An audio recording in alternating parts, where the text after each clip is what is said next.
18 अक्टूबर 2019 करवा चौथ की रात थी। खुशी उर्फ मोहसिना बानो ने पहली बार अपने पति महेंद्र के लिए व्रत रखा था। पहले मुस्लिम परिवार से ताल्लुक रखने वाली मोहसिना ने प्यार के चलते अपना धर्म बदल लिया था और महेंद्र से शादी कर ली थी। शादी के बाद उसने अपना नाम बदलकर खुशी उर्फ परी रख लिया और लखनऊ के थाना सरोजनी नगर क्षेत्र के गांव दादूपुर की एक नई कॉलोनी में रहने लगी।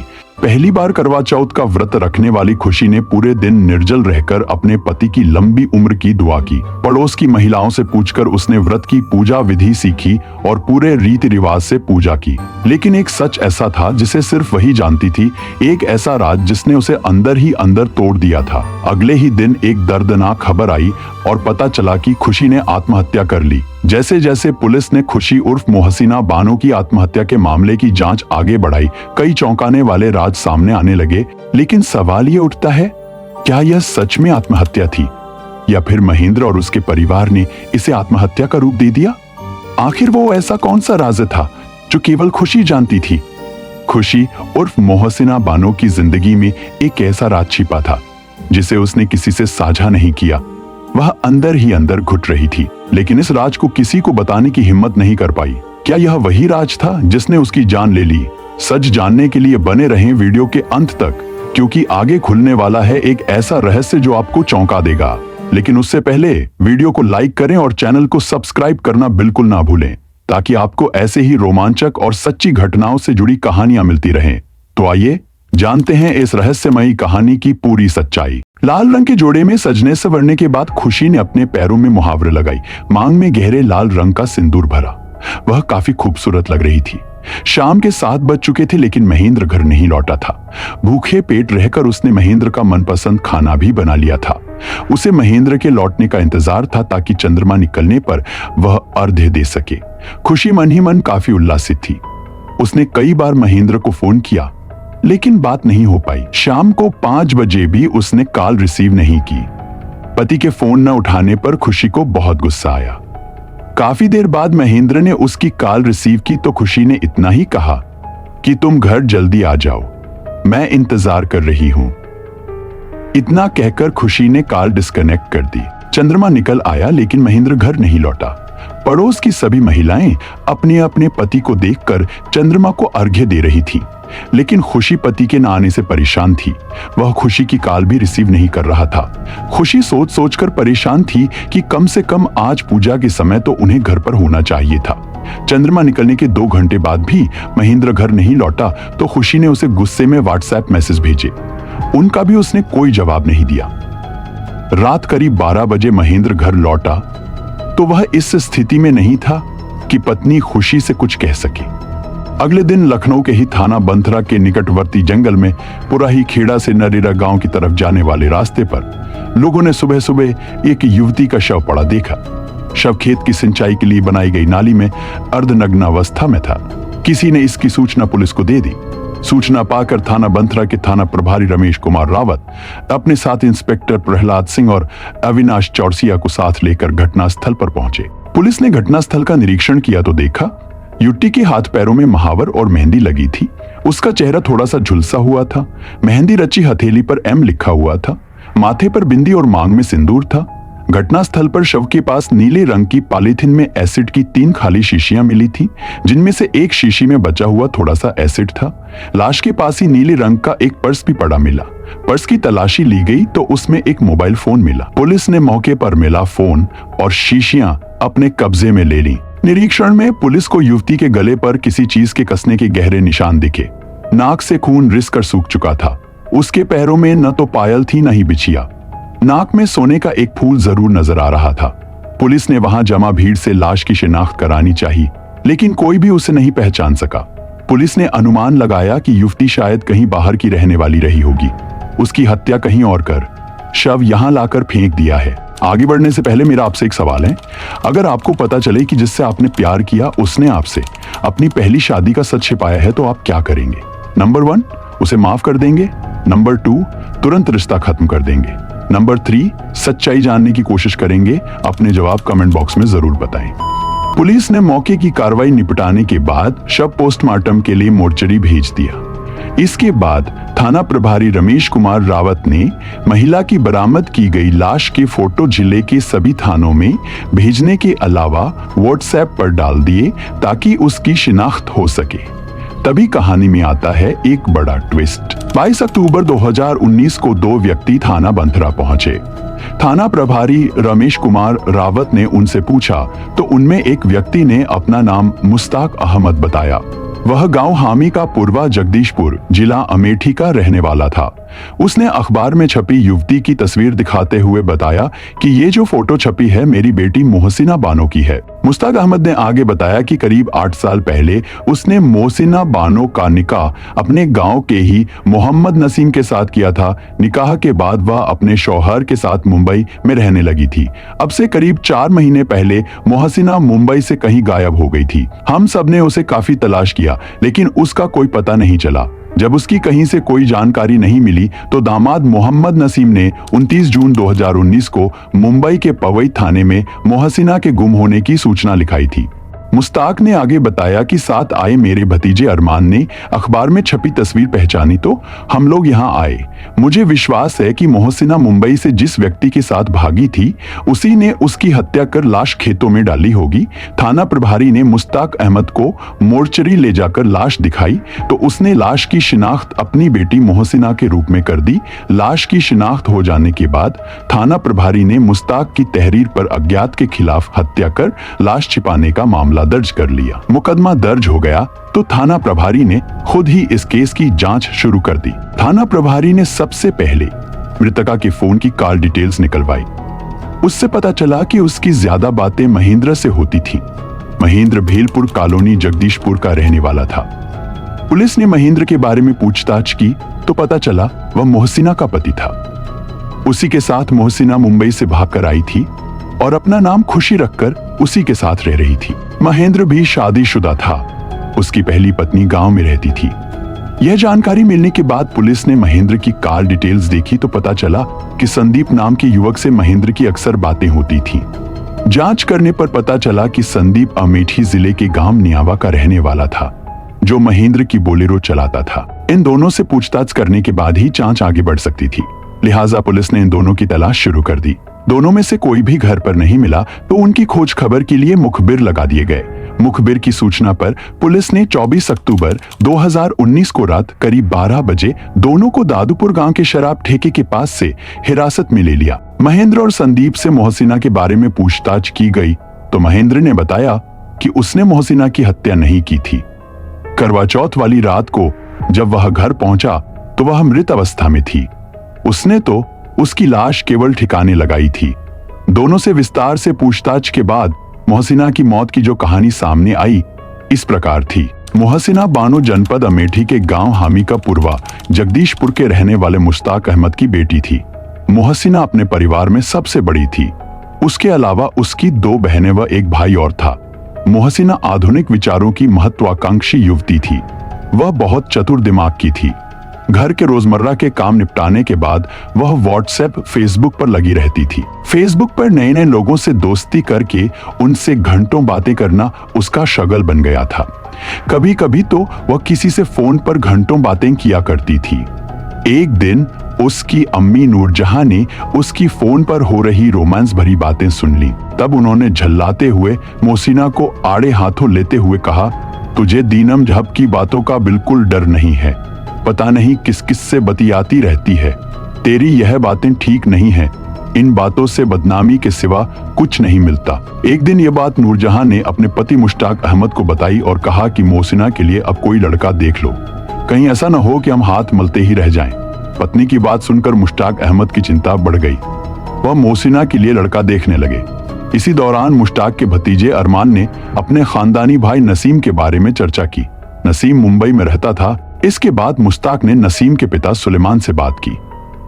बात परिवार की थी, इसलिए सुलेमान मोहसिना के साथ बेटे का विवाह करने के लिए तैयार हो गए।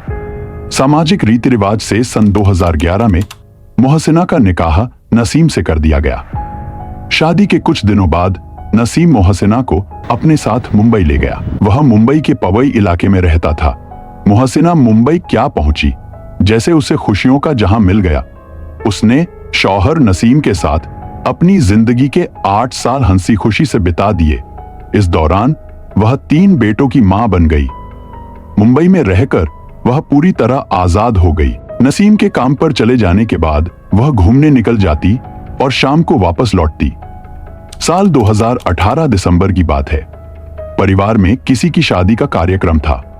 मोहसिना अपने शौहर के साथ मुंबई से अपने गांव हामी का पूर्वा जगदीशपुर आई हुई थी। शादी के बाद नसीम उसे 1-2 महीने के लिए उसके मायके में छोड़ गया था। मोहसिना का ससुराल भी गांव में था, इसलिए कुछ दिन वह ससुराल में भी रह लेती थी।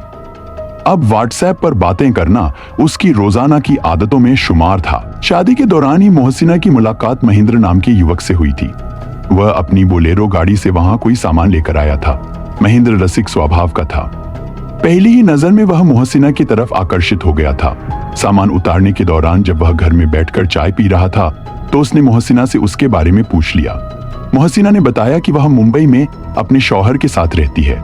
बातों बातों में महेंद्र ने मोहसिना से उसका मोबाइल नंबर और मुंबई का पता भी पूछ लिया था। मोहसिना के पूछने पर महेंद्र ने बताया कि वह अमेठी जिले के गांव कठौरा कमरोली का रहने वाला है, लेकिन इस समय भेल कॉलोनी जगदीशपुर अमेठी में रह रहा है। उसकी बोलेरो गाड़ी बुकिंग पर अलग अलग शहरों में जाती रहती है। मोहसिना ने पूछा, क्या आपको मुंबई की बुकिंग भी मिलती है? महेंद्र ने बताया कि महीने में 1 से 2 बुकिंग उसे मुंबई की मिल जाती है। तब वह अपने ड्राइवर संदीप के साथ वहां जाता है। इसी बहाने उसका मुंबई में घूमना फिरना भी हो जाता है। मोहसिना ने कहा कि अब की बार जब मुंबई आना हो तो उसके पास पवई जरूर आई। महेंद्र ने उससे इस बात का वादा कर दिया। उस दिन की मुलाकात के बाद मोहसिना और महेंद्र की मोबाइल और व्हाट्सएप पर अक्सर बातचीत होने लगी। अपनी बातों के प्रभाव से महेंद्र ने मोहसिना को अपने जाल में फांस लिया। मोहसिना अपने दिल की बात उससे कह लेती थी। दोनों के बीच होने वाली बातों का दायरा बढ़ने लगा। यह दायरा उन्हें प्यार के मुकाम तक ले गया। इस बीच उन्होंने 2 से 3 बार चोरी छिपे मुलाकात भी कर ली। फिर एक दिन मोहसिना अपने मायके से पति के साथ मुंबई चली गई। जाने से पहले उसने महेंद्र से कह दिया कि वह मुंबई का चक्कर जल्द लगा ले ताकि मुंबई में वह साथ साथ घूम फिर सके। मोहसिना के मुंबई पहुंचने के बाद भी उसकी महेंद्र से पहले की तरह व्हाट्सएप पर रोजाना बातचीत चलती रही। वह शाम को पति के सामने भी व्हाट्सएप और फेसबुक पर व्यस्त रहती थी। नसीम ने उसे काफी समझाया लेकिन वह नहीं मानी। एक दिन महेंद्र को मुंबई की बुकिंग मिल गई। यह जानकारी उसने मोहसिना को दी तो वह काफी खुश हुई। उसे लगा जैसे उसकी मुहमांगी मुराद मिल गई हो। बुकिंग लेकर महेंद्र जब मुंबई पहुंचा तो वह मोहसिना से बांद्रा रेलवे स्टेशन के बाहर मिला। महेंद्र से मिलकर वह बहुत खुश थी। इसके बाद महेंद्र ने उसे अपनी गाड़ी से घुमाया। दोनों ने काफी देर तक जुहू चौपाटी पर मस्ती की।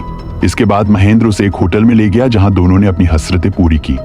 इसके बाद महेंद्र ने उसे उसके बच्चों के स्कूल के पास छोड़ दिया। स्कूल से बच्चों को साथ लेकर मोहसिना वापस घर लौट आई। महेंद्र मुंबई में 2 दिन रुका। दोनों दिन उसने मोहसिना के साथ खूब मौज मस्ती की। नसीम मोहसिना की इस बात से बिल्कुल अनजान था। महेंद्र मोहसिना की यह मुलाकात ऐसे प्यार में बदली कि दोनों ने जीवन भर साथ रहने का इरादा कर लिया। मुंबई में मोहसिना की महेंद्र से हुई मुलाकात यादगार बनकर रह गई। वह दिन रात सपने बुनने लगी। वह पंख लगा उड़कर महेंद्र के पास पहुंच जाना चाहती थी। महेंद्र ने भी मुंबई में मुलाकात के दौरान मोहसिना से वादा किया कि जब वह उसके साथ लखनऊ आकर रहने लगेगी तो वह दरोगा खेड़ा में एक मकान खरीदकर उसके अलग रहने का बंदोबस्त कर देगा। बातों के दौरान ही मोहसिना को यह जानकारी मिल ही गई थी कि महेंद्र पहले से ही विवाहित है और उसकी पत्नी अपने बच्चों के साथ उसके पुश्तैनी घर कठौरा कमरोली जनपद अमेठी में रहती है। महेंद्र अब हर महीने मोहसिना से मिलने मुंबई जाने लगा। वहां कुछ समय बिताने के बाद वह जगदीशपुर लौट आता था। एक दिन महेंद्र ने मोहसिना को व्हाट्सएप मैसेज भेजा कि वह अपने पति का साथ छोड़कर रहने के लिए लखनऊ आ जाए। मोहसिना महेंद्र की इतनी दीवानी हो चुकी थी कि उसकी खातिर वह अपने पति और बच्चों को छोड़कर लुगला जून के महीने में अकेले ही मुंबई से भागकर लखनऊ आ गई और महेंद्र के पास आकर रहने लगी। मोहसिना के घर से गायब होने के बाद पति नसीम ने उसे काफी तलाश किया। वह कई दिनों तक अपनी रिश्तेदारियों में और अन्य जगहों पर उसे तलाश करता रहा। जब उसका कोई पता नहीं चला तो 29 जून 2019 को उसने मुंबई के पवई थाने में उसकी गुमशुदगी दर्ज करा दी। मोहसिना जब महेंद्र के पास पहुंची तो वो कुछ दिनों तक मोहसिना के साथ सरोजनी नगर थाने के दरोगा खेड़ा में किराए के मकान में रहा। इसके बाद उसने दादूपुर गांव के पास नई कॉलोनी में 9 लाख रुपए का मकान खरीद लिया। यह मकान उसने अपने दोस्त संदीप के नाम से खरीदा था। मोहसिना उसी मकान में रहने लगी। वह जब भी लखनऊ आता तो रात को मोहसिना के पास रहता। दादूपुर के मकान की बागडोर महेंद्र ने मोहसिना को सौंप दी थी। इसके बाद महेंद्र ने एक मंदिर में उससे शादी भी कर ली। शादी के बाद उसने अपना नाम खुशी उर्फ परी रख लिया था। वह हिंदू महिला की तरह ही रहती थी। पड़ोस में रहने वाली महिलाओं को पता नहीं था कि खुशी मुस्लिम है और उसने अपने पति बच्चों को छोड़कर महेंद्र के साथ दूसरी शादी की है। चूंकि खुशी उर्फ मोहसिना बातूनी थी, इसलिए वह जल्दी ही मोहल्ले के लोगों से घुल मिल गई। समाज, घर परिवार, शौहर और अपने 3 बेटों की परवाह न करके मोहसिना पता नहीं किस नशे में मदमस्त होकर प्रेमी महेंद्र के साथ लखनऊ में रहकर जिंदगी को ढो रही थी। धीरे धीरे मोहसिना की परीक्षा की वो घड़ी आ गई जहां महिलाओं को धर्म और संयम की मर्यादाओं से गुजरना पड़ता है, यानी करवा चौथ का त्योहार आ गया। खुशी ने भी पड़ोसिनों के साथ करवा चौथ का निर्जला व्रत रखा। उस दिन महेंद्र घर पर अपनी ब्याहता और बच्चों से मिलने कठौरा कमरोली चला गया। उधर खुशी उसका इंतजार कर रही थी। उसका यह पहला व्रत था, इसलिए उसके मन में ज्यादा उत्सुकता थी। लेकिन फोन करने के बावजूद महेंद्र उसके पास नहीं पहुंचा। रात को जब चंद्रमा दिखाई दिया तो पूजा के समय भी महेंद्र खुशी के पास मौजूद नहीं था। इससे खुशी को गुस्सा आ गया। उसने व्हाट्सएप पर महेंद्र को एक भावुक मैसेज भेजा जिसमें उसने कहा कि तुम बेवफा निकले।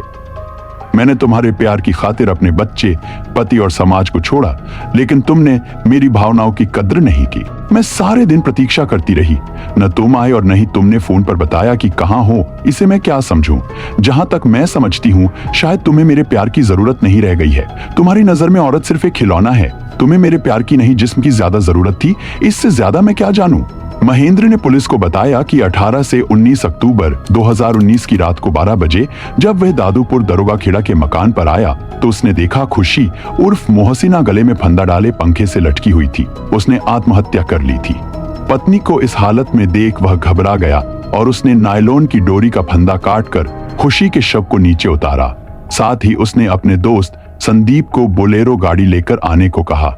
संदीप रात 2 बजे करीब बोलेरो लेकर बंथरा पहुंचा।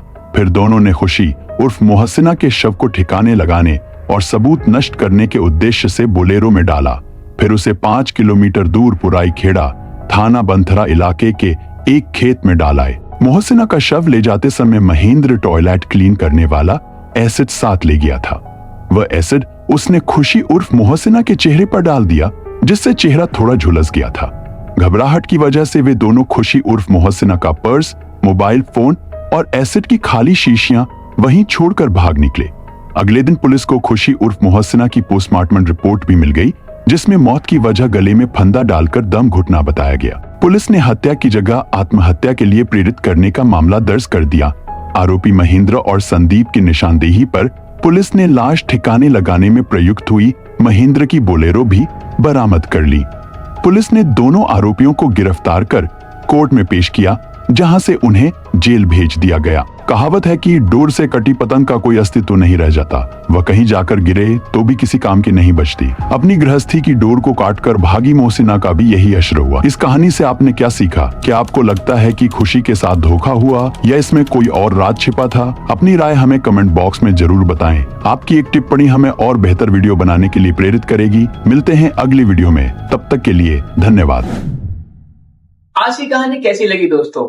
कमेंट बॉक्स में जरूर बताना। मिलते हैं अगली वीडियो में, तब तक के लिए धन्यवाद।